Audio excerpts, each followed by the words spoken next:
What is CMMC? So CMMC in its simplest form is a comprehensive framework to protect the DIB, or the defense industrial base, and the sensitive unclassified information that exists in that base. So the defense industrial base is you, the contractors, prime and sub in the defense supply chain.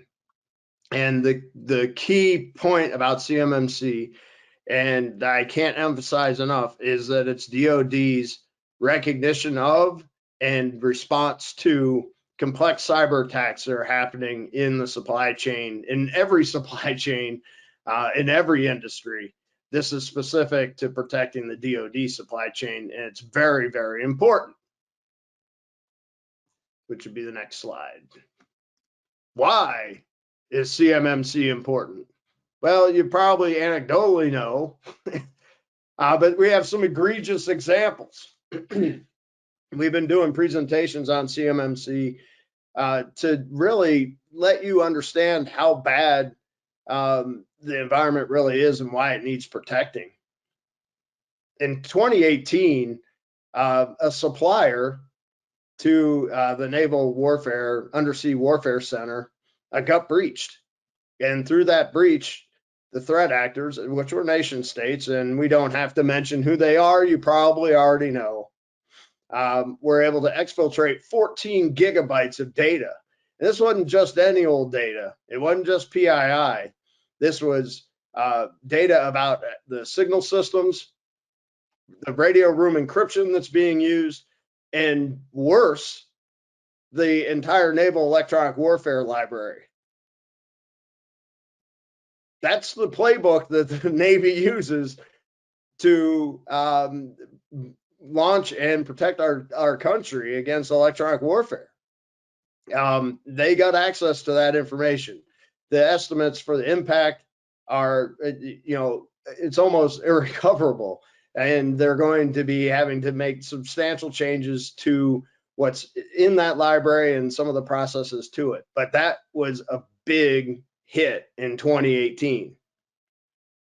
And then, of course, the most popular example is the complete stealing of the F-35 design for the creation of the Chinese J-31. And that came, guess what, from a subcontractor for Lockheed Martin, who is the maker of the F-35.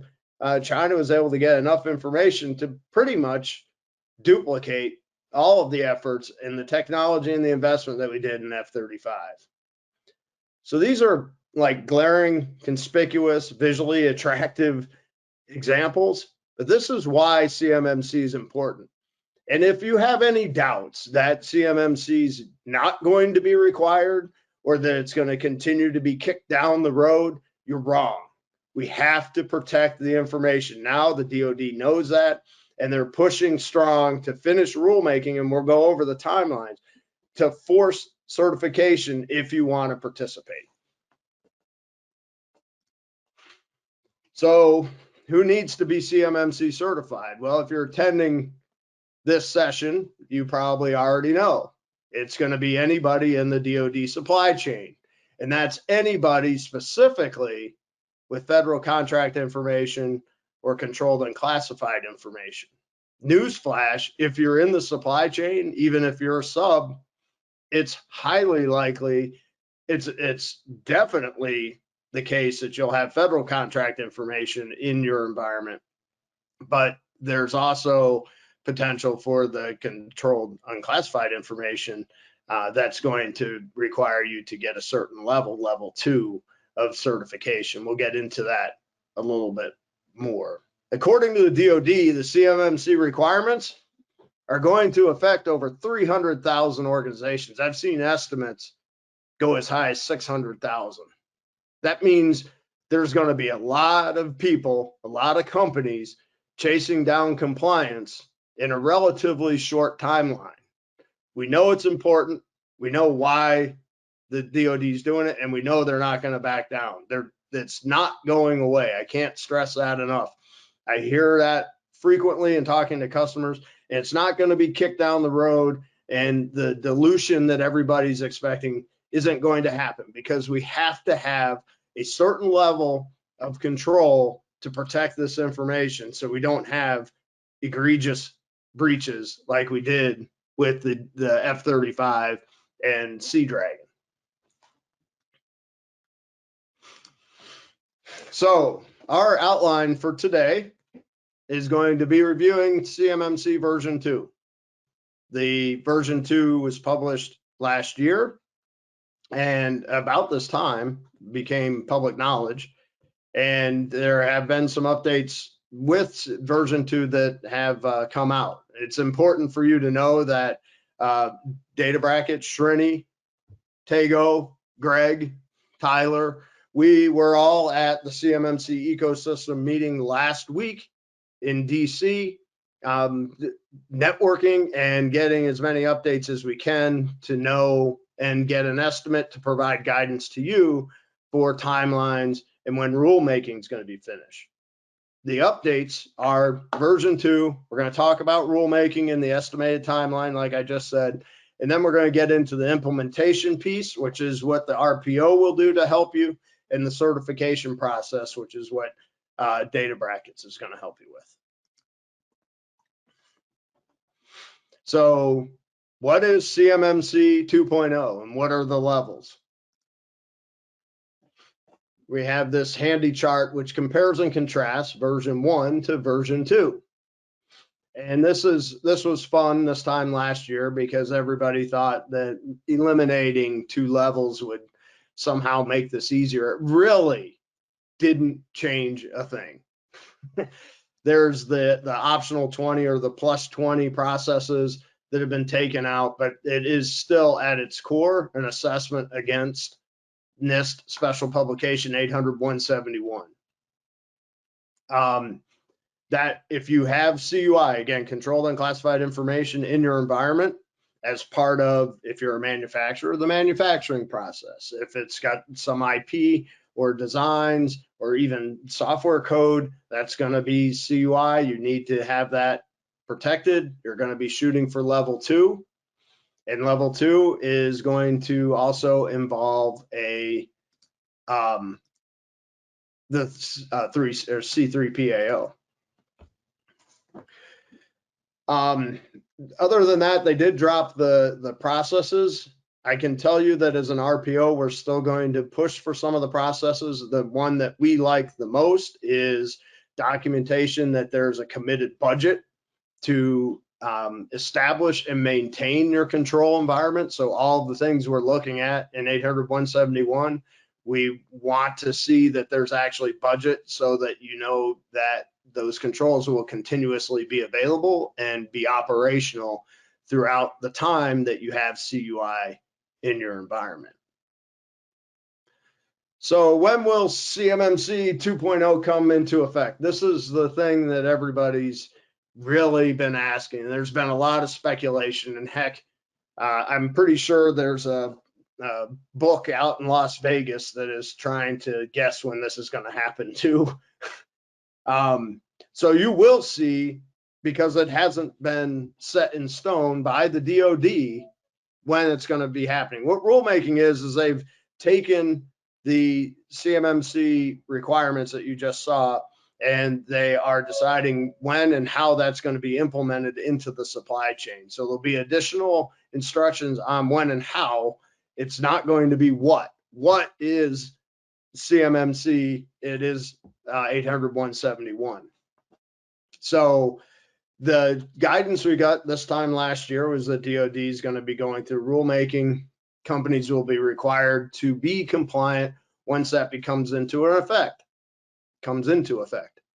As I mentioned, Srini, Tyler, and I were all up in DC last week at the ecosystem, and the general consensus is that rulemaking will be finished in some point in Q2 with the estimated target of May 2023.